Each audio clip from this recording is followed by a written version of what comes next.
ubutosha kushikiriza umwuga w'ubusaserdoti. Omukitambo kya misa mukujeka babera abo Father Shebembiro His Grace Lambert Minomcha kandi abaje ekiro Father ne Father Max Mubangizi hamwe na Father Nwagaba Innocent. Yetegereze icyo urakore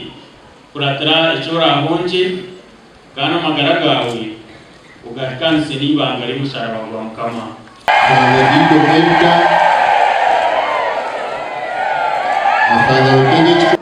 Kaparishi ya Rugazi ntura dushemerirwe akaba kushanga ngo abasaserdoti bona batungira abo mwakogu binji bakatungira Nyamitanga Cathedral Diocese ubwito murisa yatuhereze kitine sechi ngo abitu batungira mu parisheji kandi abakristo bakishemerirwemo akaba bamazire myaka 16 batakarebaga umukoro gwo kutumisa ubusaserdoti.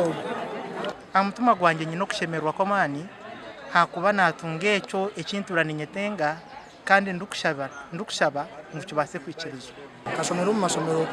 agaburizo agatarga seminari yezento nkake nahereze kurira karya Mukama naheza sine ya mukaga naza cera naheza kushaba abanyeta naza cera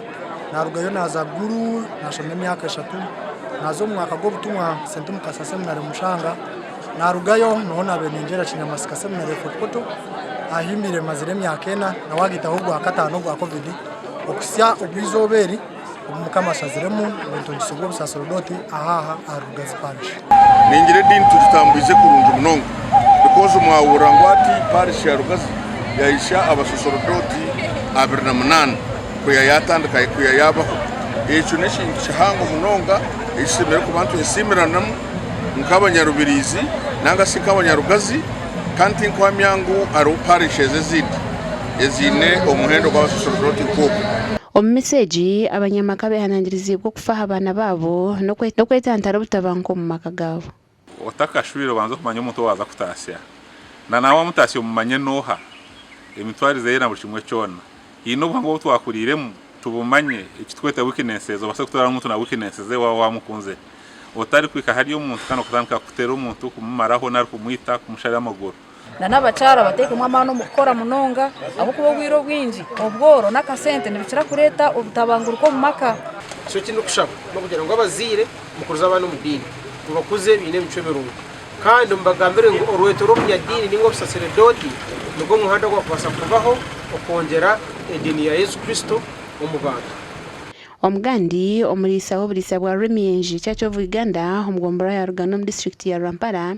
ati rumu ntebe kandi ihanangirizibwe kuri sajjo buse bumukwasibwe Umushawara atatete nomana n'umukwera kumeniwe utakubaho kandi basere bakasirizoba hati nibyo otirwa mu ntebe ni Reverend Mukuza Justice kandi ashabiro kwebembeza injiri nongiye ntunguka Ito ntabwo yatuma kanya musarukore menshi kore umhereza yakanga kumushubuzo ko hatwasha kasaba niko rupandire nuka niyo mlisa wacu rupandire nuka ni ishure ugo